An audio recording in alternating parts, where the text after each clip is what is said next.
तारा बाबू के प्रति आभार व्यक्त करना चाहता हूं कि उन्होंने मुझको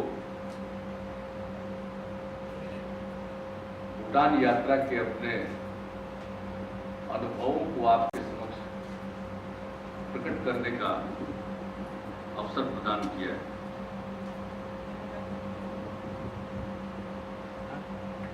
वहां से लौटने के बाद जब बिहार विधान परिषद के 4 नवनिर्वाचित माननीय सदस्यों का शपथ ग्रहण कार्यक्रम था 9 तारीख को शाम में, तो आदरणीय तारा बाबू ने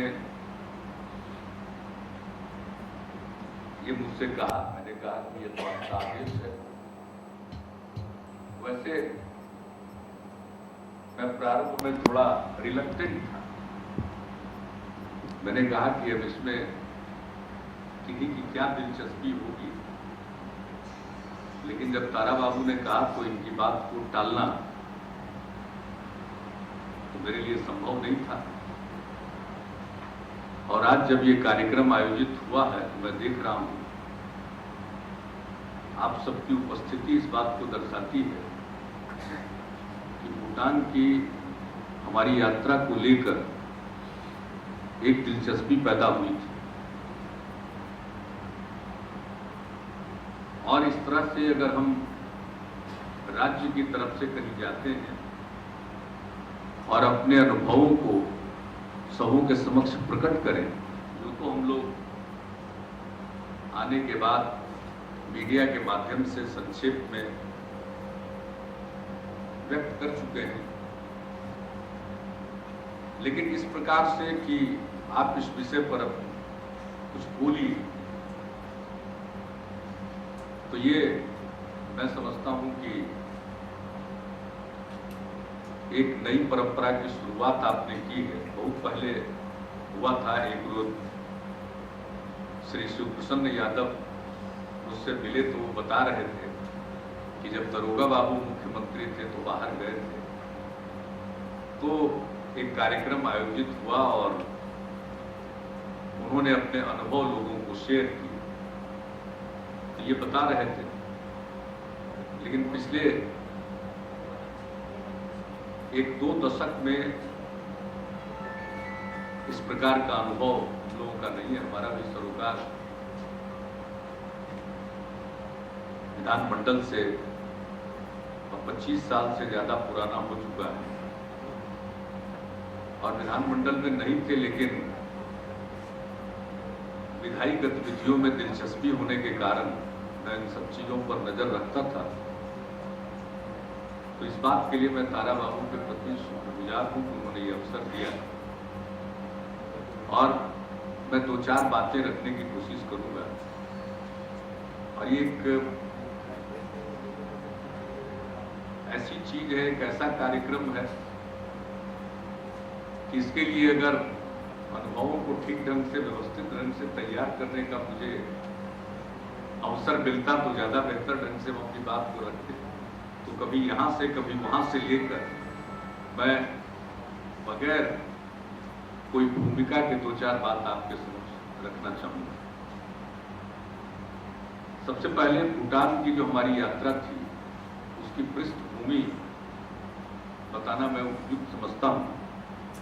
पिछले वर्ष सितंबर महीने में भूटान के माननीय प्रधानमंत्री बोधगया आए, भारत आए थे और बोधगया में उनका प्रवास था।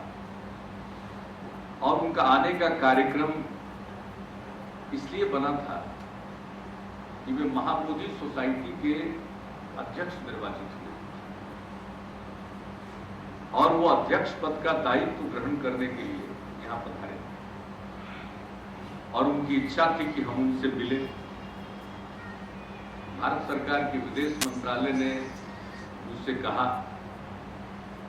कि अच्छा होगा आप उनसे मिलें बोधगया जाकर। लेकिन आप सब जानते हैं सितंबर महीने की 8 तारीख को चुनाव की घोषणा हो चुकी थी और आदर्श आचार संहिता लागू हो चुकी है। तो पहले तो मैंने अपने कार्यालय के अधिकारियों को कहा कि अब ये संभव नहीं है। पत्र पहले से आया था कि अब तो मॉडल कोड लागू हो गया, हम कैसे जा पाएंगे। ये आप विदेश मंत्रालय को बता दीजिए, क्योंकि जब चुनाव की घोषणा हो गई तो एक जो मिजाज होता है वो दूसरे प्रकार का हो जाता है। अब वो एक चुनावी दौर था, हर पल का इस्तेमाल व्यक्ति चुनाव की तैयारी के लिए करता है। लेकिन फिर विदेश मंत्रालय से आग्रह आया कि निर्वाचन आयोग से उन लोगों ने बात कर ली है और बाकायदा उनको सूचित किया गया है और उनसे विधिवत उनको सूचना देकर उनसे सहमति भी प्राप्त कर ली गई है, इसलिए आप जरूर जाएंगे। तब वो बहाना भी नहीं रहा, तो मैं गया, बोध गया में उनसे मिला। और भूटान में लोकतंत्र स्थापित किया गया। भूटान में राजशाही थी और अभी है, अब तो डेमोक्रेटिक कॉन्स्टिट्यूशनल मोनार्की है,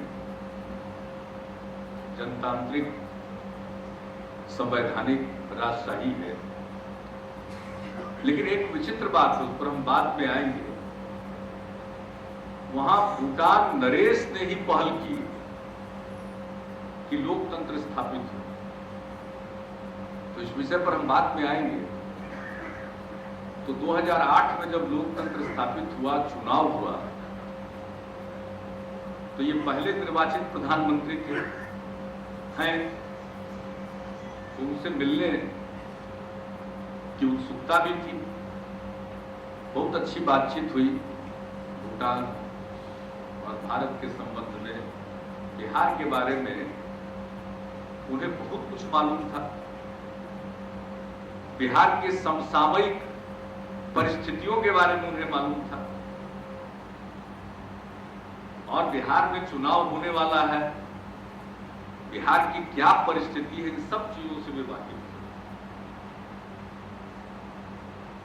और इन सब चीजों को जानने के बाद भी उन्होंने कहा, उन्होंने दो बात कही। एक तो कहा कि राजगीर में भूटान से जो लोग आते हैं जाते हैं, उनके ठहरने में काफी दिक्कत होती है और ठहरना चाहते हैं,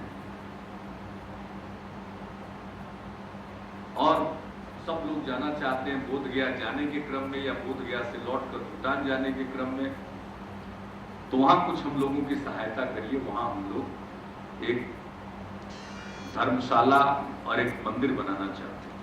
हमने कहा कि जरूर हम लोग इस पर गौर करेंगे। और उसके साथ उन्होंने दूसरी बात कही, सब चीजों को जानने के बाद, अब तो चुनाव का ऐलान था, फिर भी उन्होंने कहा कि आपको भूटान आना है, मैं आपको भूटान आने के लिए आमंत्रित करूंगा। मैंने उनको कहा कि मैं इस पद पर रहूंगा या नहीं रहूंगा ये तो अब बिहार की जनता निर्धारित करेगी, लेकिन आपने निमंत्रण दिया, इसके लिए धन्यवाद। जो भी निर्वाचित होंगे मुख्यमंत्री, ये निमंत्रण उनके लिए माना जाए। तो उन्होंने कहा कि नहीं, आप ही आएंगे, मुझको मालूम है। और उन्होंने निमंत्रित किया, उनकी आग्रह पूर्वक। खैर वह एक तो औपचारिकता मानकर उनसे काफी बातचीत करते हुए हम आए। तो सरकार बन गई। यहां उन्होंने अपने गृह मंत्री को भेजा, वो आए मिलने के लिए। उन्होंने कहा कि आपको भूटान आना है। और इस बीच में जब उनका आग्रह था तो हमने अधिकारियों को ये कह दिया कि उनके लिए जमीन की तलाश की जाए राजगीर में, और वो चाहते हैं और सचमुच भूटान के लोग बड़ी संख्या में आते हैं। तो जब गृह मंत्री आए तो उनको कुछ जगह भी दिखलाई गई कि आप पसंद कर लीजिए कहां उपयुक्त समझते हैं। लेकिन वो राजगीर भी गए, अन्य स्थानों पर भी गए, लेकिन उन्होंने फिर से उस आमंत्रण को दोहराया। और तब हमने भारत सरकार को इन लोगों के निमंत्रण के बारे में सूचित कर दिया और अंतोगत भारत सरकार की ओर से ये सूचना आई कि आप वहां जाएं, तो भूटान सरकार के निमंत्रण पर ये कार्यक्रम बना और ये राजकीय यात्रा थी। लेकिन हम एक राज्य के मुख्यमंत्री हैं और दो देशों के बीच में जो बातचीत होती है वो तो राष्ट्रीय स्तर पर होती है। केंद्र सरकार से प्रधानमंत्री जाएंगे, राष्ट्रपति जाएंगी या कोई और मंत्री उनके प्रतिनिधि जाएंगे, तो दो देशों के बीच में कोई बात औपचारिक होती है। तो मैंने समझा कि ये सद्भावना यात्रा है और यही मानकर हम वहां गए। भूटान बहुत खूबसूरत जगह है, हिमालय पर बसा हुआ है और अगर क्षेत्रफल के दृष्टिकोण से देखें तो भूटान का क्षेत्रफल 38,000 वर्ग किलोमीटर से थोड़ा ज्यादा है। यानी बिहार का आप एक हिसाब से मान सकते हैं कि लगभग 40% जो बिहार का हमारा क्षेत्रफल है उसका 40% है। लेकिन आबादी 7 लाख से थोड़ी ज्यादा, 7,08,000 कुछ आबादी, लेकिन वो तो पहाड़ी पहाड़ है। जहां कहीं भी थोड़ा बहुत समतल मिले वहां पर बसे हुए लोग हैं। फिर डिफरेंट एल्टीट्यूड पर है, विभिन्न ऊंचाइयों पर वो अवस्थित है। थिम्पू उनकी राजधानी है, वहां की आबादी तो लगभग 1 लाख की है, जिसमें भूटान वासी भी हैं और बाहर के लोग भी हैं। तो इन दिनों काम कई प्रकार का चल रहा है, उसके चलते अनेक लोग थिम्पू में निवास करते हैं या उनके कुछ और शहरों में निवास करते हैं। तो उनको मिलाकर 1 लाख की आबादी है। बहुत ही ठीक ढंग से वो थिम्पू के भी विकास पर ध्यान दे रहे हैं और इस तरह से कुछ और शहर उनके हैं जहां आबादी है, वरना इसके अलावे वो तो बिल्कुल छिटपुट बसे हुए लोग। फिर नीचे भी है, यहाँ पश्चिम बंगाल से सटा हुआ एक कस्बा है जिसके ठीक बगल में जयगांव नाम का कस्बा है और वो पता नहीं चलता। हम तो लौटते वक्त वहीं से होते हुए आए हैं, तो वो पता नहीं चलता दोनों इस तरह से मिला हुआ। यानी वैसा दो देश का संगम है एक ही जगह पर।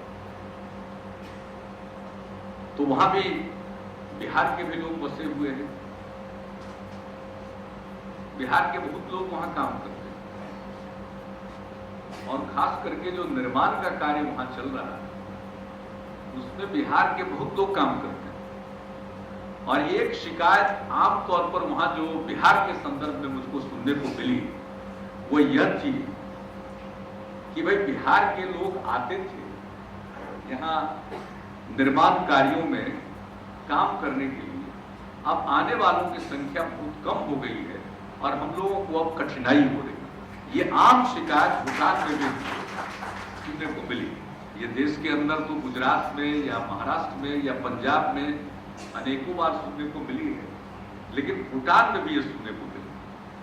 तो लोगों ने हमसे कहा भी कि भाई हम लोग चाहते हैं वो काम करें, और वो उन्होंने कहा कि बिहार के लोग जो यहाँ काम करते हैं वो बहुत मेहनत करते हैं साथ और बहुत जिम्मेवारी के साथ अपना काम करते हैं।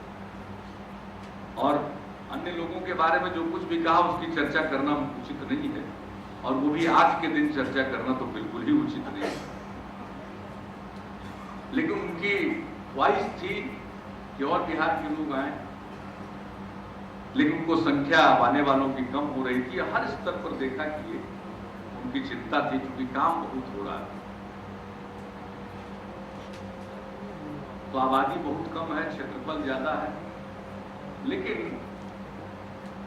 अभी भी कृषि पर काफी लोग निर्भर हैं, खेती बाड़ी करते हैं।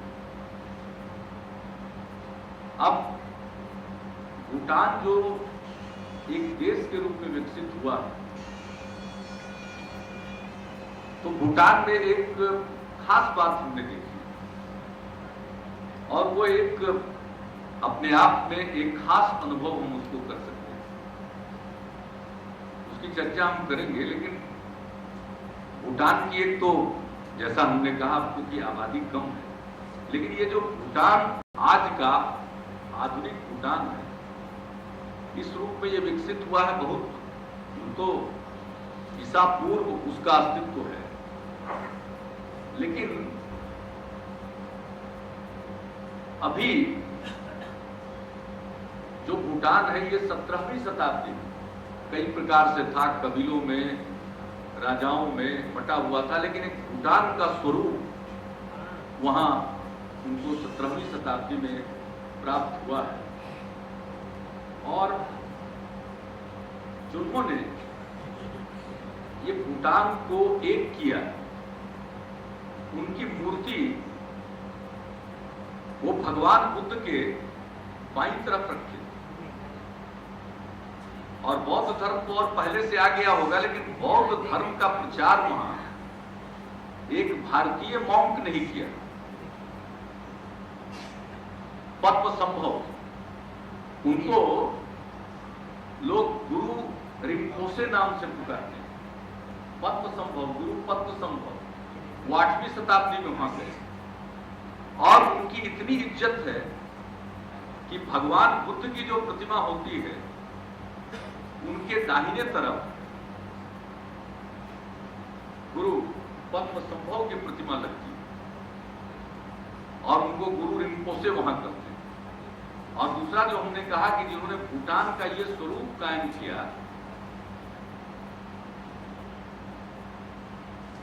सबद्रुंग रिम्पोसे, उनको भगवान बुद्ध के प्रतिमा के बाईं तरफ स्थापित करते हैं। यानी हम जाएंगे तो भगवान बुद्ध की प्रतिमा दिखेगी, तो उसके एक तरफ जो वहां जाएगा उसको बाईं तरफ दिखेंगे गुरु पद्मसंभव, और दाहिनी तरफ दिखेंगे वो सबद्रुंग रिम्पोसे, जिन्होंने भूटान का वर्तमान स्वरूप कायम किया। यानी जहां कहीं भी जाने पर मूर्ति इस प्रकार से अवस्थित है। और सब बुद्धिस्ट हैं। और उनके मन में इतनी इज्जत है बिहार की, बोधगया की, और बोधगया आने के कारण अन्य जगहों पर जाते हैं उन स्थानों के प्रति, लेकिन मूल है सबके रोम रोम में बसा हुआ बोधगया। हर किसी को बोधगया जाना ही। अब क्या महत्व है बोधगया का? जब हम भूटान नरेश से मिले, मैं 4 तारीख को पहुंचा था, तो 4 तारीख को तो वहां के प्रधानमंत्री जी से मुलाकात हुई, वहां के गृह मंत्री जी जो आए थे उनसे मुलाकात हुई, और अन्य कार्यक्रम थे। और शाम में प्रधानमंत्री जी ने मेरे लिए औपचारिक रूप से भोज का आयोजन किया, और काफी देर प्रधानमंत्री जी से मिले, तो भी बातचीत आगे भी, खाने के पहले, खाने के दौरान और उसके बाद भी बातचीत होती रही। अगले दिन हम भूटान नरेश से मिले थे। भूटान नरेश वहां के 5वें राजा, हम उसकी चर्चा आपको करना चाहेंगे, लेकिन बोधगया का क्या महत्व है ये किस्सा। जब मुलाकात के बाद भूटान नरेश, वो जो थ्रोन रूम है जहां राजा विराजते हैं, सिंहासन है, राज सिंहासन जहां पर है, जिसको कहा जाता है भूटान का राज सिंहासन, वो हमारे यहाँ जो 5वीं मंजिल की ऊंचाई होगी लगभग उस ऊंचाई पर है। और जब वो मिलते हैं, यानी ऑडियंस देते हैं किसी भी व्यक्ति को या किसी विदेशी मेहमान को भी, तो वही देते हैं ऑडियंस। माननीय प्रधानमंत्री जी भी गए थे, सार्क सम्मेलन वहां हुआ था, तो उनका भी ऑडियंस वही था, हमको भी वही मिलने जाना था। और इतनी सीढ़ियां चढ़कर जाना पड़ता है, और वहां लिफ्ट नहीं है सर। वहां का जो वास्तुकला है वो भी एक अद्भुत है, वो देखते ही बनता है। उन्होंने अपनी पुरानी चीजों को कायम रखा है। और जब हम ऊपर गए तो एक जगह सुस्ताने का इंतजाम था, बाजाबता। और वाकई कोई भी उतनी सीढ़ियों को चढ़ेगा तो उसको कुछ देर सुस्ताने की जरूरत पड़ेगी। सुस्ता करके फिर आखिरी चढ़ाई जाने के बाद वहां बाहर बैठाया जाता है, और तब जो थ्रोन रूम है, राजा के राज सिंहासन के पास या उस कमरे में ले जाया जाता है। तो बातचीत हुई उनके साथ। वो बातचीत समाप्त होने के बाद उन्होंने इंसिस्ट किया कि मैं नीचे तक आऊं, तो वो मुझको छोड़ने नीचे तक आ गए, उतरी सीढ़ियों। और ये जितनी अभी आपने तस्वीरें देखी, वो फिर जो जोंग है उसके बारे में हम बताएंगे आपको। जोंग के कोर्टयार्ड तक आ जाते तो भी चलिए, फोटो हो गया, सब कुछ हो गया। नहीं, उसके बाद उसके और बाद सीढ़ियों से उतरकर जहां गाड़ी पार्क, उसकी जो तस्वीर है, जो पार्किंग प्लेस पर हम जा रहे हैं, माने उस जोंग के बाहर वहां तक वो आ गया। अब इसी में जब ऊपर से वो नीचे चले तो उन्होंने फिर रोक करके हमारे और प्रतिनिधिमंडल के सब सदस्यों को बोध किया कि क्या महत्व। उन्होंने कहा वो गजब के नरेश, वो हर लोगों से मिलने जा रहे। आप समझ सकते हैं, पहाड़ियों पर पैदल चलना, कोई सड़कें तो उतनी है नहीं और हर जगह सड़क से जा नहीं सकते, तो पैदल जाते हैं। और उनका लक्ष्य है कि हम हर एक परिवार से मिलेंगे, हर एक व्यक्ति से मिलेंगे, अपने राष्ट्र के प्रत्येक व्यक्ति से मिलेंगे। और उम्र 30-31 साल की। और उनके पिताजी जो चौथे राजा थे, उन्होंने भी बहुत कम उम्र में 34 वर्ष की उम्र में वो राजगद्दी पर बैठे थे, लेकिन अपने पिता की मृत्यु के कारण, तीसरे राजा की मृत्यु के कारण। लेकिन ये चौथे राजा, इनके पिता भी अद्भुत, इतने लोकप्रिय, उन्होंने कहा कि नहीं, अब मैं राजगद्दी पर नहीं रहूंगा, मेरा उत्तराधिकारी आएगा। इन्होंने अपने पुत्र को उत्तराधिकारी दिया, अपनी संतानों में इन्होंने इनको चुना और इनको राज सिंहासन सौंपा। तो उम्र इनकी कम है, लेकिन बातचीत में इतनी परिपक्वता, इतनी समझ, तो ये बिरले ही देखने को मिलते हैं। तो उन्होंने बताया कि मैं जाता हूं तो इस बार फसल अच्छी हुई, उन्होंने बताया। और कहा, मैंने पूछा कि फसल अच्छी हुई है तो क्या करूं? तो सब लोगों ने कहा कि फसल अच्छी हुई है तो बोध गया जाए, किसानों ने कहा। तो राजा ने कहा कि हमने कहा कि बोध गया तो पहले भी जा चुके हो। तो लोगों ने कहा कि नहीं, इस बार भगवान बुद्ध की कृपा से फसल अच्छी हुई है, हम लोग वहां जाएंगे, जो आमदनी हुई है, पैसा बच रहा है, कुछ सेविंग है, तो हम बोध गया जाएंगे और फिर वहां ये मांगेंगे भगवान से कि अगली फसल भी अच्छी हुई, लेकिन हम जाएंगे। अब आप सोच लीजिए, बार बार बोध गया जाने की इच्छा। तो मैंने इसका जिक्र किया कि लोगों के मन में, दिल में बोध गया कि क्या अहमियत है कि हर व्यक्ति जितनी बार संभव हो सके उतनी बार आना चाहिए। जब बोध गया आता है तो अन्य स्थानों पर भी, राजगीर भी जाता है, नालंदा भी देख लिया। और अब तो हमने काफी कुछ जब वैशाली के बारे में उन लोगों को बताया, और हमने कहा कि देखिए, भगवान बुद्ध का जो अवशेष, जो सबसे आधिकारिक है, वो वैशाली में ही मिला। और अभी तो वो पटना के संग्रहालय में रखा हुआ है, लेकिन हम वहां वैशाली में इसको वहां रखेंगे जहां मिला था, और वहां एक स्तूप बनाने जा रहे हैं। तो बड़ा लोग जिलों से मुलाकात हुई, बहुत क्यूरियस थे, कहा वैशाली। तो हमने कहा वैशाली भी जाइए, तो एक अलग बात है। लेकिन जो मन में भगवान बुद्ध को जहां ज्ञान प्राप्त हुआ, वो जगह जो उनके लिए नियत रखती है कि जीवन में बार बार जाना चाहते, तो आप समझ सकते हैं कि बिहार की कितनी इज्जत, और मैं क्या कहूं, कितनी इज्जत लोगों ने बख्शी, कितनी इज्जत मुझको बख्शी। मैं इसके बारे में क्या बताऊंगा? ये तो एक ऐसा तजुर्बा है जो किसी का दिल जीत ले। जब हम अलग होने लगे तो भूटान नरेश ने कहा कि मैं आपसे गले मिलना चाहता हूं, और हम गले भी मिले। भाई, हम तो गए थे भूटान नरेश से मिलने के लिए, उन्होंने ऑडियंस दिया, यही बहुत है। अब वो नीचे आ जाएंगे छोड़ने के लिए, और फिर विदा होते वक्त वो कहेंगे मैं गले मिलना चाहता हूं, हम गले मिलते हैं। तो ये एक मुख्यमंत्री की या एक व्यक्ति की इज्जत नहीं, ये इज्जत थी बिहार की, ये इज्जत है जिस बिहार में बोध गया अवस्थित। मैंने भूटान नरेश को कहा, उनकी शाही शादी होने वाली है इस बार, इसके लिए मैंने उन्हें शुभकामनाएं भी दी और मैंने कहा कि आप आइए और शादी के बाद आइए, सपत्नीक आइए, और उन्होंने बिल्कुल भारत को आएंगे ही। और तो उन्होंने फिर बताया अपनी होने वाली भाभी धर्मपत्नी के बारे में बताया, और उन्होंने बताया कि नहीं, वो तो हमसे भी ज्यादा भारत में रही है, ये अमेरिका में भी पढ़े हैं, दिल्ली में भी पढ़े हैं भूटान नरेश, लेकिन जिनसे उनकी शादी होने वाली है वो कह रहे हैं कि वो और भारत में रहे। और ये सचमुच बहुत अच्छा होगा। हम शादी के बाद पहली बाहर की यात्रा करेंगे, भारत बोध गया हम जरूर आएंगे, बिहार आएंगे। ये उन्होंने बिहार के प्रति जो मन में इज्जत है और प्रधानमंत्री जी के प्रति जो पहले लोकतांत्रिक प्रधानमंत्री, तो क्या लोगों के मन में भावना, शायद बिहारियों को पता नहीं, हम इसलिए बार बार कहते हैं, हम शुक्रगुजार हैं आदरणीय थाना बाबू के, जिन्होंने इस बात का उल्लेख किया हमारे प्रवास यात्रा का, जो हम 2009 के दिसंबर में निकले थे और 2010 के जनवरी और फरवरी तक भी हम अन्य स्थानों पर गए।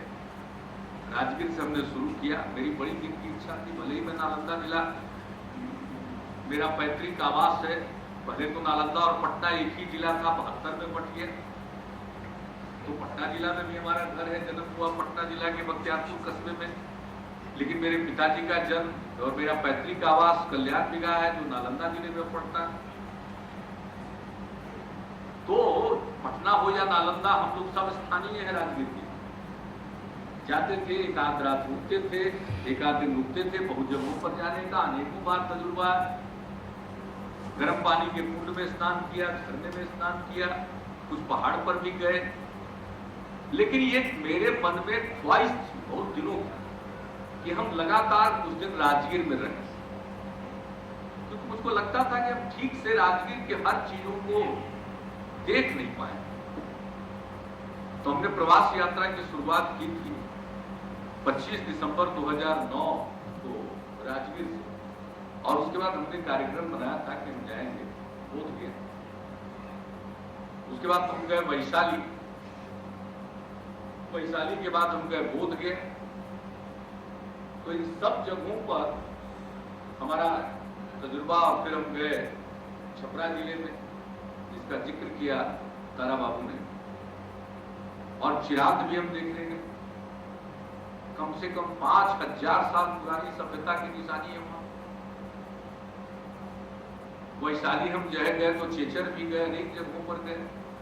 वैशाली में जो राजा विशाल का किला है, विशाल गढ़ है, माफ कीजिएगा, गढ़ है, अब कहां उसकी खुदाई हुई है, थोड़े से हिस्से की खुदाई हुई है, और लोग कहते हैं उसकी चर्चा तो रामायण काल में कि राजा विशाल का एक बहुत सुंदर नगर है, यानी इतना पुराना सब कुछ है। बोध गया के बारे में तो हम जान रहे हैं, भगवान बुद्ध को जो ज्ञान प्राप्त हुआ उसका 26वां वर्ष यही है।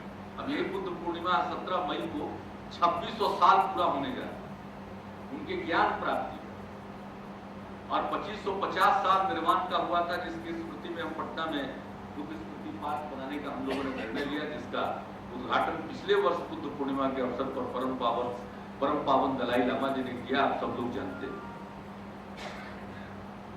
तो जब उस प्रवास का इन्होंने जिक्र कर दिया, सचमुच लोगों को ठीक से मालूम नहीं कितनी गहरी जगह, हर दृष्टिकोण से, जिस काल का ले, ऐतिहासिक काल का ले, प्राचीन इतिहास का ले, प्राग ऐतिहासिक काल का ले, माइथोलॉजी में चले जाएं, हर दृष्टिकोण से बिहार के अनेक स्थल हैं। उसका अपना महत्व है, उसकी अपनी अहमियत है। हम उसी को देखते हैं, अनुभव लेते और लोगों के बीच में नई पीढ़ी तक ये बातें प्रचारित हो, उसके मन में भी ये भाव जगे कि बिहार कितना महान है, हमारा अतीत कितना गौरवशाली है। इसलिए हम निकले। तो आज जब हम देखते हैं बाहर जाकर, ऐसा एक एक भूटान वासी के मन में क्या आग्रह है बोध गया कि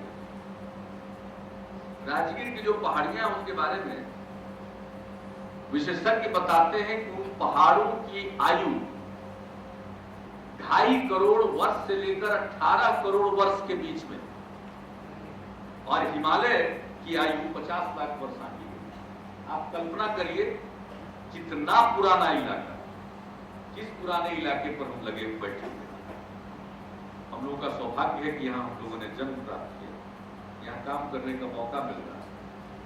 ये कोई मामूली स्थान नहीं। आज हम चिंतित हो जाते हैं, साहब सबसे अधिक आबादी के घनत्व वाला प्रदेश बन गया है, तो आखिर 10 करोड़ 38 लाख आबादी 94,000 वर्ग किलोमीटर में है, तो कुछ तो खासियत है यहाँ। न जाने कितने काल से लोग यहाँ रहते आए, कितने लोगों के तप का ये स्थान। जब भगवान बुद्ध आए थे, गुजर रहे थे, तो तपोवन जो राजगीर के पहाड़ की दूसरी तरफ है, वहां पर वो साधना में तल्लीन थे। तो यहाँ क्या था, हम कुछ चीजों को जान रहे हैं और ज्यादातर चीजों को हम नहीं जानते। इतनी खासियत है हमारे। और उसके बाद तो जो हम जानते हैं, फिर तो ये सूफी संतों की धरती है। उसके बाद न जाने कितने सूफी आए, कितने लोगों ने यहाँ तप किया, ज्ञान प्राप्त किया, दुनिया को, मानवता को संदेश दिया। तो यह अद्भुत जगह।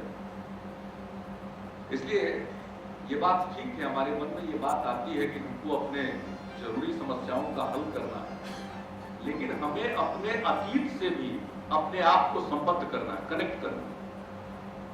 तो हम उसके लिए भी चारों तरफ जाते हैं। अब चाइना है, चाइना जाना है, तो आखिरकार अब चीन में भी, तो वहां जाने के बाद खुद अनुभव करने के बाद ही कुछ बताएंगे, लेकिन जो सुनने को मिल रहा है कि अब बौद्ध धर्म का वहां भी जो प्रचार प्रसार बढ़ता चला जा रहा है। तो चारों तरफ पूरे साउथ ईस्ट एशिया में जिस तरह से बोध गया का बिहार की अहमियत है, हमें इसको ध्यान में रखना चाहिए। तो जब उन्होंने आमंत्रित किया तो मुझको लगा कि यह अवसर है और जाना काफी उपयोगी रहा। वहां जाने के बाद तो बहुत कुछ देखने का मौका मिला। और वहां की एक खासियत हम दूसरा जिसका जिक्र करना चाहेंगे, वहां जो राज्य का, राष्ट्र का मुख्यालय हो या जो वहां के प्रोविंसेस है, जिसको हम मान लीजिए जिले कह लें, वहां जोंग है। अब वो जोंग क्या है, वहां पर मोनास्ट्री भी है, धर्म और पूजा का भी केंद्र है। चीफ एबॉट भी वहां रहते हैं, जो जोंग है जहां राजा का सिंहासन है।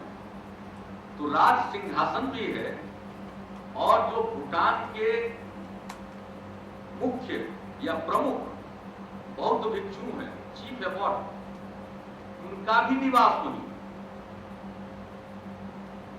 और राज सिंहासन है तो वहां प्रशासनिक और वहां के सरकार के कुछ मंत्रियों का कार्यालय, और सरकार का बहुत ज्यादा कार्यालय जब राजा का ही है, नरेश का ही है, और वहीं पर चीफ एबॉट की भी जगह। और वहां के समाज में बराबरी का दर्जा है, जो भूटान नरेश का दर्जा है, वही वहां के मुख्य बौद्ध भिक्षु कह लीजिए चीफ एबॉट का दर्जा, दोनों का समकक्ष दर्जा है। और दोनों का कार्य उसी जोंग से संचालित होता है। एक अद्भुत बात देखने को मिली। और जोंग भी पुराने, इतने पुरानी उनका वास्तुशास्त्र कह लीजिए, उनका आर्किटेक्चर पुराना, और इतने सुंदर दिखते हैं, और उसको वो बनाकर रखते हैं। ईंट का भी इस्तेमाल अब होने लगा, पत्थर है, गारा है, साहब लकड़ी का इस्तेमाल। और जो भूटान की कलाकृति है, उसको हर एक मकान में आप पाएंगे प्रदर्शित। तो जोंग एक बहुत ही विशाल और बहुत ही सुंदर एक कॉम्प्लेक्स कह लीजिए उसको भवन होता है, जिसमें ये दोनों प्रकार की गतिविधियां होती हैं। अब थिम्पू कैपिटल अभी बना है, इसके पहले उनकी राजधानी थी पुनाखा। पुनाखा में भी जोंग है, और पुनाखा का जोंग का इतना महत्व है कि जब राजा की ताजपोशी होगी, वो राज सिंहासन पर वो विराजमान होंगे, तो उनकी ताजपोशी का कार्यक्रम थिम्पू में नहीं, पुनाखा में होता। वहां सबसे पुराने जोंग जो 17वीं शताब्दी, और वहां पर जिनका जिक्र हमने किया आपको, जिन्होंने भूटान पर एक पत्र संभव तो 8वीं शताब्दी में गए थे, ये 17वीं शताब्दी में है, जिन्होंने भूटान को एक किया, वहां अभी तक उनकी काया को रखा है, लेकिन उसको देख कोई नहीं सकता। चीफ है और वो ही है, बाकी सब परिचर है, अनुचर है, वो सब नियम से समय भोजन नाश्ता सब चीज के समय में वहां ऑफरिंग होती है, और वहां से हटते हैं और कोई नहीं जा सकता, वही हो जाता है। वो है पुनाखा के जोंग, और वो दो नदियों के बीच में आइलैंड में बसा, और वही हमने देखा कि दो नदी बहती है, एक को लोग पुरुष कहते हैं और एक नदी को स्त्री कहते हैं।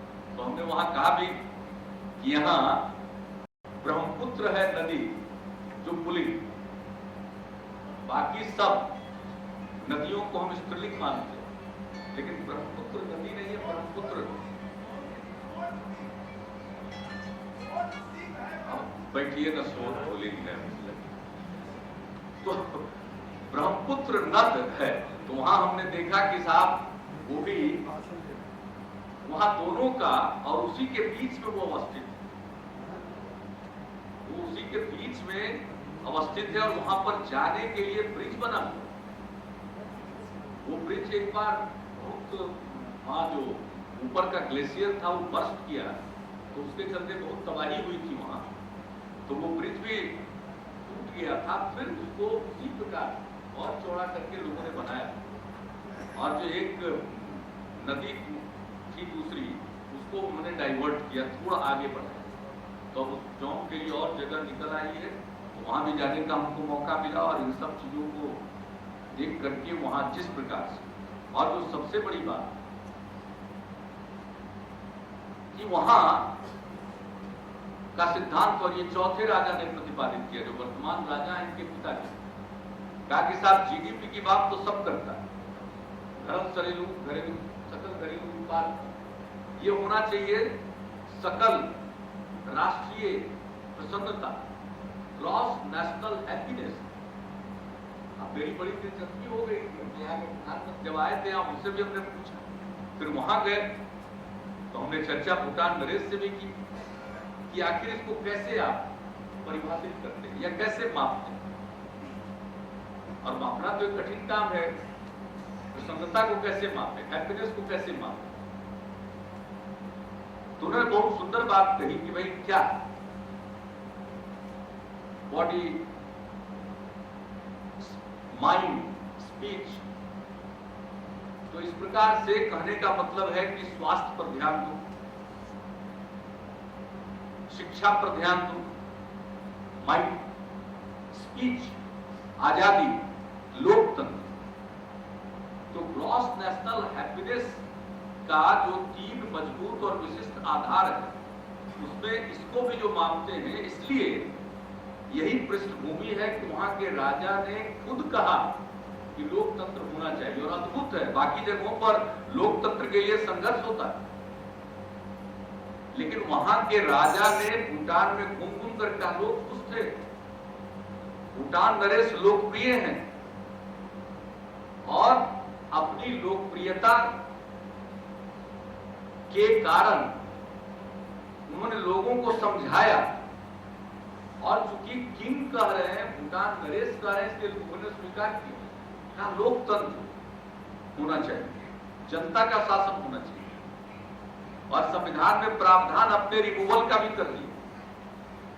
वहां के संविधान में 2008 में संविधान बन के पहला चुनाव हुआ, तो लोकतंत्र को कायम किया, अभी हम जिन दिनों गए थे यहाँ पर, वहां का जो लोकल प्रोविंशियल इलेक्शन है वो चल रहा है, यानी उसके नॉमिनेशन की प्रक्रिया। तो वहां के समाचार पत्रों में और लोगों से भी मालूम हुआ, जब प्रधानमंत्री से चर्चा हुई तो हमने उनसे पूछा कि 3 साल से आप लोकतांत्रिक तरीके से चुने गए प्रधानमंत्री, इसके पहले भी प्रधानमंत्री थे, जब राजशाही थी तो उस समय भी वो प्रधानमंत्री रहे, और उस समय रहने वाले 2 प्रधानमंत्री और अभी के सरकार में मंत्री, उन लोगों से भी हमारी मुलाकात हुई। सबसे हमने ये प्रश्न छेड़ा लोकतंत्र के बारे में। तभी लोकतंत्र इवॉल्व कर रहा है, हाई कोर्ट भी है, सुप्रीम कोर्ट भी है, और वहां एक विचित्र बात है, जो संविधान में है, कानून में टैक्स लगाने को लेकर, तो वहां की सरकार ने टैक्स लगाया, तो जो नेता विपक्ष है,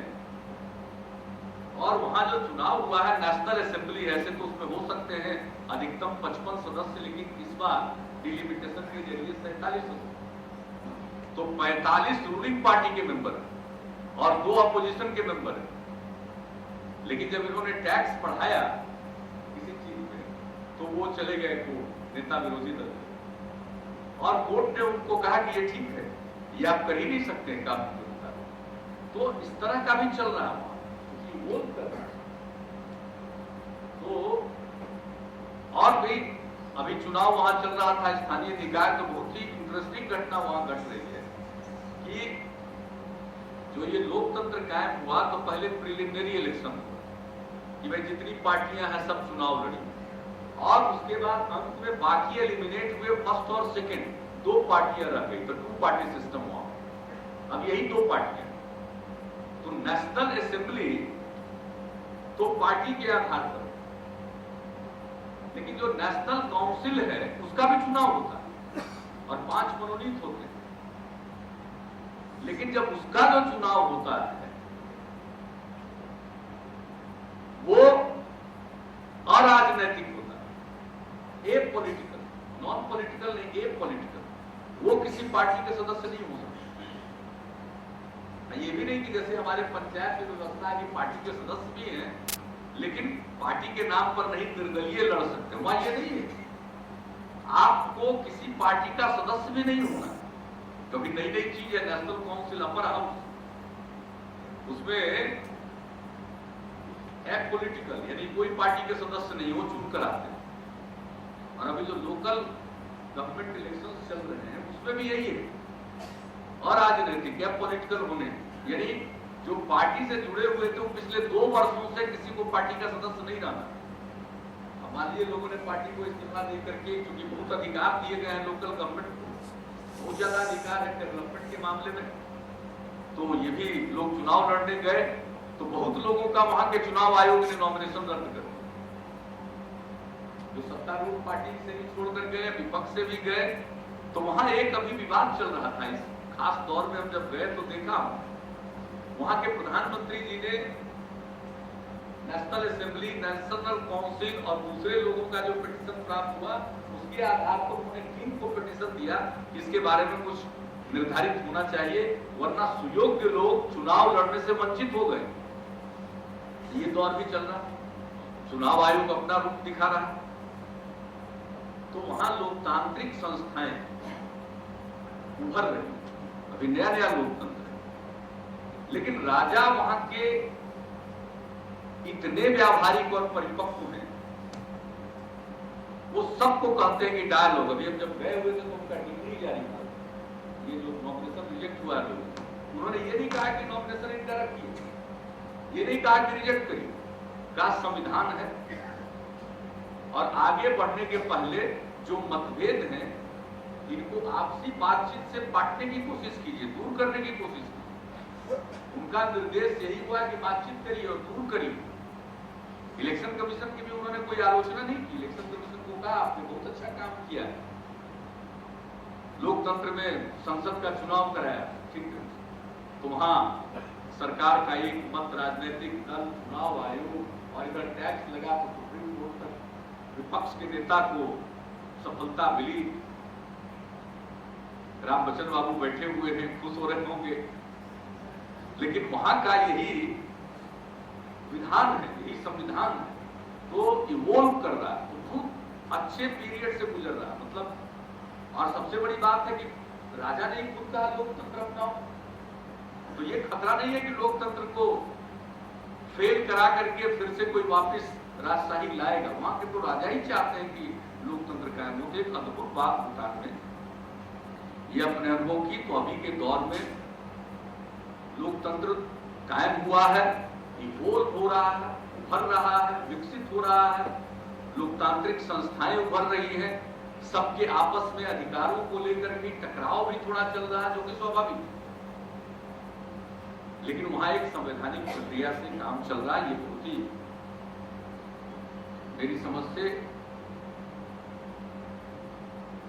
एक जानने का और समझने का अवसर वहां पर जो पॉलिटिकल सिस्टम है वो भी मिला, और इस सब चीजों के बारे में खुलकर लोगों से बातचीत हुई।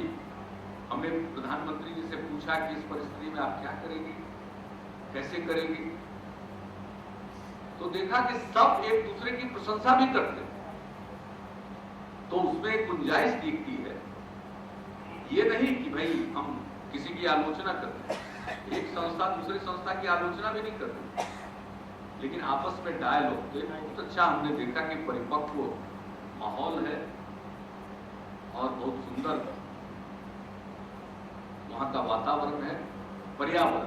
और जिस हमने ग्रॉस नेशनल हैप्पीनेस की चर्चा की, तो एक बात तो हमने कहा आपको कि साहब बॉडी, माइंड और स्पीच, यानी स्वास्थ्य, शिक्षा और लोकतंत्र, लेकिन उसके अलावे उनका दो चीज पर विशेष आग्रह। एक तो पर्यावरण, अभी 72% वनाच्छादन हिमालय पर है, ऊंचाइयों पर है, पेड़ है, और बहुत ही बायोडाइवर्सिटी तो है ही, लेकिन 72% उनका वनाच्छादन। उन्होंने अपने संविधान में व्यवस्था की कि न्यूनतम 60% फॉरेस्ट कवर रहे, और सख्ती से इसका पालन करते हैं, क्योंकि शहरीकरण भी हो रहा है और ज्यादातर जगहों का नाम नदियों पर है। नदियों की इतनी इज्जत है, श्रद्धा है नदियों के प्रति, नदियों के साथ जीवन जुड़ा हुआ है। और अब गर्मी का दिन हुआ, नदियों में पानी का फ्लो बढ़ा, और इसलिए वहां पर हाइडल पोटेंशियल बहुत ज्यादा है। तो अपने पर्यावरण पर वो ध्यान दे रहे हैं, और वहां भी चिंता थी। जब प्रधानमंत्री से चर्चा हुई, तो जो कंस्ट्रक्शन हो रहे हैं, और कंस्ट्रक्शन के सिलसिले में जब आदमी नीचे खोदता है, तो काफी जो कंस्ट्रक्शन वेस्ट मटेरियल है उसके डिस्पोजल का संकट है। जैसे हम लोग ठोस कचरा प्रबंधन की बात करते हैं, तो रोज जो कचरा पैदा होता है उसके लिए, लेकिन यहाँ तो काम हो रहा है, तो उसमें समस्या है उन लोगों को, तो इसको लेकर के भी कंसर्न। और थोड़ी बहुत बीमारी है कि भाई हम तो प्रभुत्व वाले हैं, तो थोड़ा बहुत अगर हम कुछ कर दें बाएं दाएं, तो इन सब चीजों पर बहुत ध्यान है। नेशनल कॉन्सेंसस है, संविधान स्पष्ट है, कानून कड़े, उसका लागू करते हैं। और दूसरी बात है अपनी संस्कृति, और संस्कृति से जुड़ी हुई है जो उनका पुराना जो आर्किटेक्चर है या उनकी वेशभूषा, उस पर वो बहुत कॉन्शियस है। वो अपना पहनावा के प्रति बहुत ही सजग है, और सब लोग उस पहनावे को पहनते हैं, सबको पहनना। और उस पहनावे के साथ आपने देखा होगा कि जैसे नरेश का पीले रंग का है स्कार्फ, तो वो जो वो बगल में स्कार्फ है या चादर का लीजिए हम लोग जो रखा जाता है, उसी से पता चल जाएगा कि ये किस स्तर का व्यक्ति राजकाज प्रशासनिक व्यवस्था। अगर लाल है तो प्रधानमंत्री है, मंत्री है, उसके नीचे आए ऑरेंज है तो ये कौन है, येलो है तो फिर वो प्रशासनिक अधिकारी है, आदि आदि उनका उसी से पता चलता है। लेकिन अपने पहनावे के प्रति और जो प्रोटोकॉल मैंने जो बना हुआ है इसके प्रति बहुत कॉन्शियस, बहुत ही कॉन्शियस, और इसको कॉन्शियसली और सच पूछिए तो हमको बताया गया वहां पर कि आबादी इतनी कम है, सोच एरिया, लेकिन शिष्टाचार और प्रोटोकॉल इसको लेकर के बड़ी मोटी किताब है। कैसे बैठना है, कैसे चलना है, किस तरह का पहनावा, तो इसके बारे में बहुत ही सजग है। अपने पहना भी। और दूसरी बात है आर्किटेक्चर, जो उनका पुराना परंपरागत है उसका पालन करना। अब ईंटों का प्रयोग हो रहा, मकान बन रहे हैं, लेकिन उसका जो फसाड है, बाहरी रूप है, वो आपको वही रखना है। भूटान की जो कलाकृतियां हैं उसको प्रदर्शित करना ही है उस पर, जो भी नया मकान भी बन रहा है तो एक अद्भुत है। और इस पर उनका जोर है, अपनी संस्कृति पर, अपने आर्किटेक्चर पर, हर चीज पर उनका बहुत ही आग्रह है। तो एक तरह से उनके मन में गौरव का भाव भूटान के प्रति, भूटान की अपनी संस्कृति, हर चीज के प्रति गौरव का भाव। तो ये कुल मिलाकर के, और जो वहां पर अब तेजी से अब जो वहां का ग्रोथ हो रहा, तो एग्रीकल्चर में भी बहुत अच्छा। हम तो यहाँ पर बैठे हुए लोग हमको देखें कि क्या भाई होता है, तो अब अभी आलू आना शुरू होगा, आलू की खेती होती है खूब, तो अब हम लोगों का आलू अब कोल्ड स्टोरेज का शुरू होगा, वहां आलू होगा। ऑरेंज, हम लोग कह रहे थे नागपुर का संतरा, साहब वहां भी इतना बढ़िया ऑरेंज होता है, छोटे साइज का होता है लेकिन काफी जूसी है लोग। अब वो दिसंबर से आना शुरू होगा। तो इस तरह से कई चीजें, हम वहां का जो लाल चावल, हमने कहा इसको भारत बेचते हैं, तो कहा कि नहीं, इसको बड़ी कीमत मिलती है अमेरिका, तो अमेरिका बेचते हैं। ऐसे आत्मनिर्भर नहीं है, भारत का सब कुछ जाता है वहां, और भारत और भूटान के बीच में मुख्यतः ट्रेड है। और अब उनका जो पोटेंशियल है आधुनिक युग में, वो है हाइडल पावर। इतनी नदियां हैं, सब में पोटेंशियल है, और आंका गया है तो 30,000 मेगावाट की क्षमता वहां है पन बिजली की। अभी 1,500 मेगावाट का जनित्रीकरण हो रहा, उत्पादन हो रहा। 10,000 मेगावाट के और उत्पादन के लिए भारत सरकार और भूटान सरकार के बीच में सहमति बनी है। उसी में से कुछ प्रोजेक्ट पर काम चल रहा है, जैसे पूना सांचू, वो भी एक नदी है, चू का मतलब नदी, तो पूना सांचू पर जो काम चल रहा है उसको हम देखने के लिए गए। भूटान और भारत दोनों की एक मिलकर के एक संयुक्त अथॉरिटी बनी है, और उसके द्वारा उसका क्रियान्वयन हो रहा है, और बिल्कुल समय से सारा काम हो रहा है। और इस मामले में उनका मस्तिष्क खुला हुआ है। सब लोगों से बातचीत हुई हमारी, और सब लोगों ने कहा कि नहीं, और भारत के साथ तो अद्भुत विश्वास पर आधारित मैत्री का रिश्ता, भारत के बारे में कोई गलतफहमी नहीं। और भूटान कितना महत्व रखता है हमारे लिए, आप समझ सकते हैं। भूटान के पश्चिम है भारत, भूटान के पूरब है भारत, भूटान के दक्षिण है भारत। सिर्फ उत्तर ऊंचाइयों पर तिब्बत का हिस्सा आता है। तीन तरफ से भारत है। उसकी क्या अहमियत है, अभी आपने देखा है, बहुत ही दुखद प्रसंग हुआ, बहुत खेदजनक है, अफसोसजनक बात है, जो अरुणाचल प्रदेश के मुख्यमंत्री का हेलीकॉप्टर भटक गया, और हम उनकी आत्मा की शांति की प्रार्थना करते हैं भगवान से।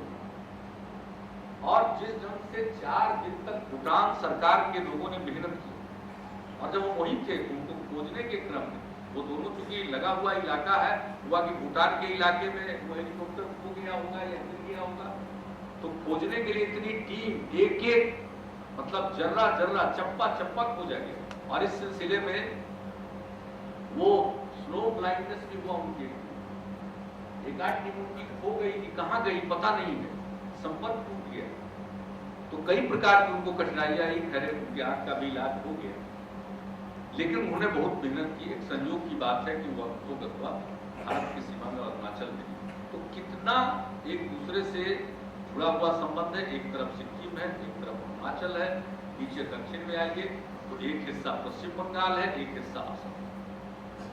तो इतना महत्व और भारत के प्रति उनके मन में अगाध, जिसको कह सकते हैं, स्नेह का भाव है, श्रद्धा का भाव है, बोध गया के कारण तो और ज्यादा। तो बहुत अच्छा वातावरण है। और वहां हमने पाया, वो चर्चा के दौरान उन्होंने कहा कि आपका तो नेपाल से बहुत लाभ होगा, तो फिर उन्होंने खुद कहा कि हम नेपाल के लोगों को कहते हैं, वहां के प्रधानमंत्री जी ने कहा कि नेपाल का शिष्टमंडल आया था, हमने कहा कि देख लीजिए हमसे आप कितने बड़े हैं, आपकी आबादी कितनी ज्यादा,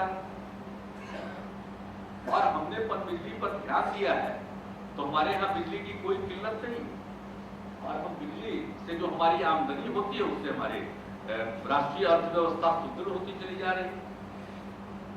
और हम जब अपने उत्तर बिहार के हिस्सों में जाते हैं तो आप में से कई लोग जो कभी जिनको सुनने का अवसर मिला होगा तो हम बराबर कहते हैं कि देख लीजिए भूटान, वहां समृद्धि आ रही है, पनबिजली के चलते समृद्धि आ रही है।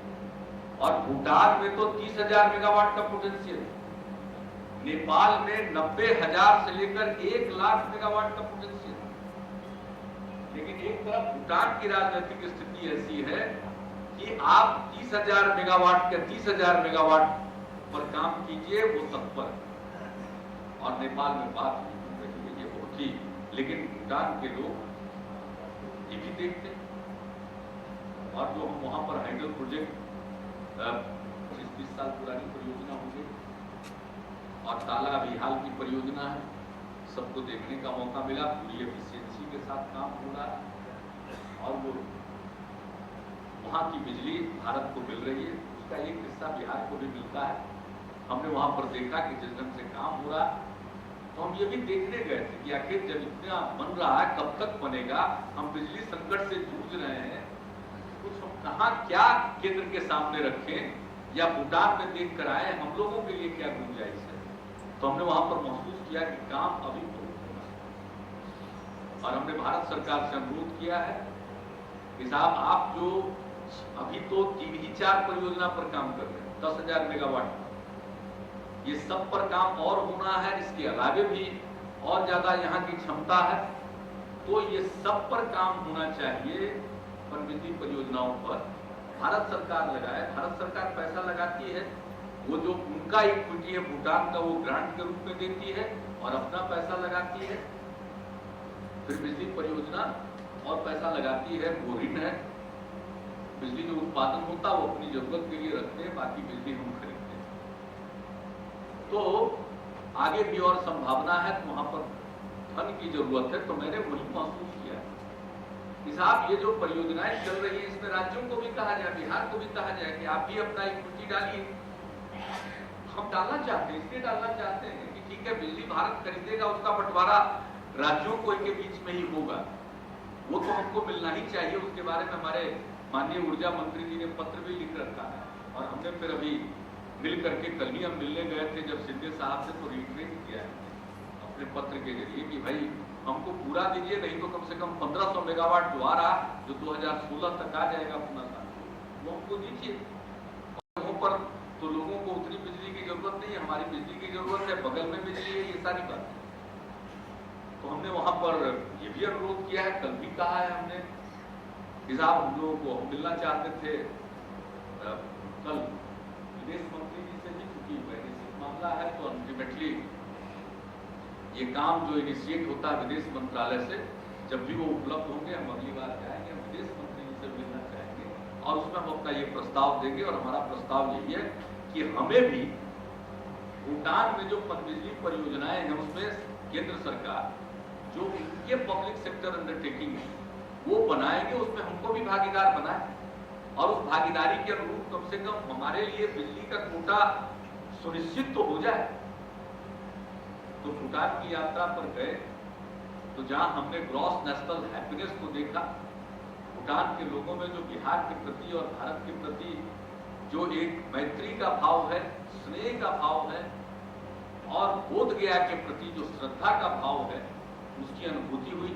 और मैं तो यही मानता हूं और जो कुछ भी हमने वहां देखा, जो पनबिजली की संभावनाएं हैं, मेरा दृढ़ मत है कि नेपाल से बातचीत जारी रखना चाहिए, भूटान को जाकर देखें, उनको फायदा है। भूटान का आज जो प्रति व्यक्ति आय बढ़ रहा है और जीडीपी जो बढ़ता चला जा रहा है, उसके पीछे पनबिजली परियोजनाएं हैं, इससे बहुत आमदनी होगी और वह देश दुनिया के सबसे अमीर देशों में एक भूटान होगा अपने पनबिजली क्षमता के बदौलत। और अन्य प्रकार से भी कर रहे होगा ग्रोथ हो रहा है, डेवलपमेंट हो रहा। पर्यटन की संभावना की भी तलाश हम लोगों ने की। यहाँ से लोग जाना चाहते और वहां के लोग आना चाहते हैं, बड़ी तकलीफ होती है। फुलसिली जो जिस कस्बे का जिक्र हमने किया, वहां पर आते हैं या उधर जाके आगे आसाम में रंगिया में वो ट्रेन पकड़ते हैं, बस से आते हैं, बहुत कठिनाई होती है।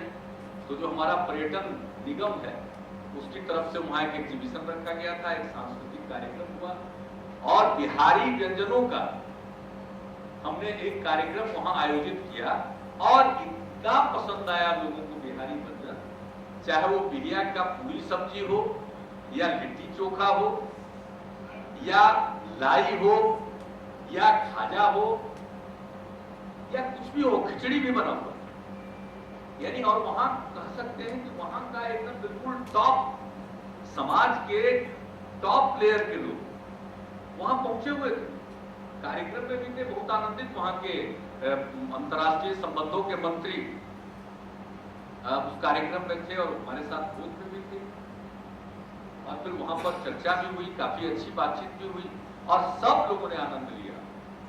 और इसलिए नहीं कि हम वहां पर थे, वाकई हम देख सकते थे। एक होता है कहीं खाना खाना है तो आदमी खा लेता है, एक होता है कि खाना एंजॉय करता है।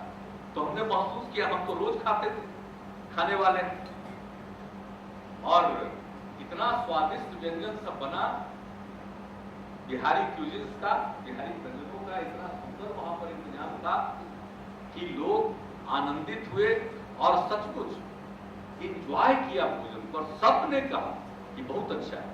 और सांस्कृतिक कार्यक्रम तो छोटा और वो भी उसका भी चयन हुआ था 4 हमारे विभिन्न अंचलों से संबंधित कार्यक्रम, पिछला का भी था, गुप्तुक का भी था, इधर मगध का भी था, उनका भी था, सब तरह का लैंग्वेज भाषा कर ले, वो उनके सरकारी कामकाज की भाषा है और उसी का लोग प्रयोग करते हैं। लेकिन भारत में, भारत के बाहर अन्य जगहों पर पढ़े हैं तो बातचीत आपस में हम लोगों की तो अंग्रेजी में हो रही थी, लेकिन हम लोग इस बात से बिल्कुल कॉन्शियस थे कि ये जरूर हिंदी समझते हो। और वाकई कभी कभी वो स्वयं हिंदी बोलते, वो स्वयं हिंदी। इसलिए ये नहीं कि आपस में दो अपने डेलीगेशन के बैठे हुए या हमारे राजकोट में बहुत काबिल, मैं उनकी प्रशंसा किए बगैर अपनी बात समाप्त नहीं करना चाहता। वो बड़े विद्वान हैं, अनेक पुस्तकों के लेखक हैं, पवन कुमार वर्मा, और उन्होंने बहुत अच्छे ढंग से दूतावास का संचालन किया, भारत भूटान संबंधों का। वो तो हर कार्यक्रम में स्वाभाविक है, हर एक कार्यक्रम में मौजूद थे, हमारे साथ मौजूद थे, सारी पृष्ठभूमि से भी अवगत हो कराते रहे। लेकिन मैं इससे पढ़कर देखता हूँ, कई देशों में जाने का मौका मिला है, मैं सचमुच उनकी प्रशंसा करना चाहूंगा और बहुत अच्छा एक वातावरण लोगों ने बनाया। हम लोग आपस में, पवन वर्मा जो पुस्तैनी तौर पर अपने गाजीपुर के रहने वाले, वशिष्ठ भाई का घर डुमरांव के बगल में पड़ता है, तो बहुत ज्यादा दूर नहीं है पुस्तैनी तौर पर। हालांकि उनके पिताजी ICS थे, तो सेंट्रल प्रोविंसेज में नौकरी करते थे, तो मध्य प्रदेश में रहे, दिल्ली में रहे, लेकिन अपना संबंध उनका गाजीपुर से, उनकी रिश्तेदारी आरा में थी, तो उनका भी आत्मीय लगाव बिहार से था, स्वाभाविक है। तो हम लोग भी आपस में ये नहीं कि हिंदी में बात कर रहे हैं तो वो नहीं समझते, तो इसलिए मुझको ऐसा लगा कि हिंदी समझते हैं और जरूरत पड़ने पर, जैसे भोज आदि का आयोजन था तो बातचीत में तो अंग्रेजी चल रही है, लेकिन बीच में अचानक स्वाभाविक तौर पर उनके मुंह से ही हिंदी के वाक्य, हिंदी के शब्द आ जाते थे। तो कुल मिलाकर ऐसा ही लगा कि हम अपनी ही जगह पर थे, अपने ही लोगों के बीच में थे, और ऐसे अपने कि हम जितना उनको अपना समझते हैं उससे कहीं ज्यादा मैं नहीं दावा कर सकता हूं कि हम उतना समझ पाए अभी, वो जितना हम लोगों को अपना समझते हैं उनको यही लगता है कि उस परिवेश का हाइडल पोटेंशियल के क्षेत्र में और जो रणनीतिक तौर पर भी स्ट्रेटेजिक इंपॉर्टेंस की भूटान का, इसको देखते हुए हमारे लिए मैत्री बहुत ही, जिसको कह सकते हैं कि चिरस्थायी हो, हमारी यही कामना है। और इस दृष्टिकोण से जो कुछ भी देखा तो मेरे जाने से उसको तो लाभ हुआ ही, जानकारी मिली, उसको समझने और देखने का मौका मिला। जैसा माननीय उप मुख्यमंत्री जी ने कहा कि बाहर जाने से लोगों का दृष्टिकोण व्यापक होता है, होराइजन ब्रॉडन होता है, ये तो ठीक ही बात है, इसमें कोई शक नहीं है। तो जो प्रस्ताव आया है मैं इससे सहमति व्यक्त करता हूं कि हमारे विधायक विधान पार्षद सब बाहर जाए। हम लोग कोशिश करेंगे कि उनके बाहर जाने का मार्ग प्रशस्त किया जाए और सचमुच बाहर जाने से मैं तो खुद नहीं जाता हूँ। जब मैं सांसद था अनेकों अवसर आते थे, बहुत कम गए, उनको कुछ ज्यादा जाने की रुचि नहीं है बाहर। पता नहीं मुझको कुछ छोटी छोटी समस्याएं ऐसी होती है, पहनावे ओढ़ावे की, खान पान से जुड़ी हुई ऐसी समस्या। अब एक जगह रहने से इंतजाम है, पटना दिल्ली तो ठीक है, और एक दो दिन के लिए देश के किसी कोने में चले गए, काम करके लौट आए, लेकिन सप्ताह भर के लिए 5 दिन के लिए कपड़ों को लेकर जाइए, फिर कपड़ों को ठीक करिए, इस्त्री कीजिए। अगर वो नहीं कर पाते हैं तो जो होटल में चार्ज लगेगा प्रेस करने का, उतना पैसा कहाँ से लाइएगा। तो कई प्रकार की समस्याएं भी है। और आज तो इंटरनेट की दुनिया है, आप सबसे जुड़े हुए भी हैं, जानकारियां मिलती रहती है, लेकिन फिर भी जो आंख से देखने का मौका मिलता है और खुद जो एक एहसास होता है उसकी अपनी अहमियत है। तो मैं तो बाहर जाता हूं, लेकिन इसके मामले में मैं थोड़ा सिलेक्टिव हूं। कहीं जाना ही पड़े तो जाना चाहता हूं। जाना तो मैं नेपाल भी चाहता हूं, लेकिन पता नहीं उनका भारत सरकार मुझको वहां भेजेगी। चीन जाने के लिए तो भारत सरकार 2 साल से कर रही है। इस बार जब चीन के राजदूत आए उन्होंने फिर आग्रह किया तो हमने कहा जरूर चले, चीन हम देखना भी चाहते हैं। और चीन और भारत का पुराना संबंध रहा, देखना चाहिए। अभी तो चाइना का जो विकास हो रहा है, तो कई जगहों पर जाने की दिलचस्पी जरूर मन में है। लेकिन भूटान की जो यात्रा थी, ये मुझको मालूम था कि बिहार के प्रति, बोधगया के प्रति, बौद्ध धर्मावलंबी होने के कारण भारत के प्रति जो उनके मन में एक स्नेह है, श्रद्धा है, और हमारी जो जगहें हैं। और मुझको नहीं कहना पड़ता, मैं अपने बात बंद करने के पहले ये बात आपसे जरूर शेयर करूंगा कि वहां मैं जहां भी गया, लोगों ने स्वयं कहा कि साहब आपके यहाँ हालात बहुत सुधर गए हैं, अब हम लोगों को सुविधाएं ज्यादा मिलती है, ये मुझको नहीं कहना पड़ता। तो ऐसा नहीं है कि कोई हम आत्म प्रचार के लिए गए या अपनी सरकार के प्रचार के लिए गए। कभी कभी तो मुझको ही संकोच होता था कि प्रशंसा सुनने मिल रही है, प्रशंसा सुनने का मौका मिल रहा। उस समय मुझको एहसास भी होता था कि भाई अच्छा है, इसको और अच्छा बनाओ, कहीं ऐसा ना हो कि अगली बार लोग आने तो फिर कहने लगे कि पहले से कुछ नहीं सुन रहा। तो चैलेंज भी बहुत बड़ा है कि हर बार लोग आए तो उनको और बेहतर दीजिए। तो इसमें तो आप सब लोगों के सहयोग की जरूरत है। मैं अंत में इतना ही कहूंगा कि अपने बिहार में, बिहार की मिट्टी में इतनी शक्ति, इतनी ताकत, इतनी ऊर्जा कि अगर हम इसी का ठीक से इस्तेमाल कर सकें तो लोग फिर से, जैसे पहले पढ़ने के लिए नालंदा आए थे, फिर से इसी बिहार की धरती की ओर लोग आएंगे। आने का सिलसिला प्रारंभ हुआ और इस प्रकार की यात्रा में इसके अनुकूल सारी बातें हैं। पता नहीं एक बार यूं ही बगैर बहुत तैयारी के बोलते हुए बहुत सारी बातें छूटी होंगी, लेकिन अब मैं घड़ी की ओर देख रहा हूँ, अब ज्यादा देर बोलना भी ठीक नहीं है और अब बात को यही मैं समाप्त करता हूँ, धन्यवाद देते हुए कि आपने बहुत ही ध्यानपूर्वक हमारी बातों को सुना।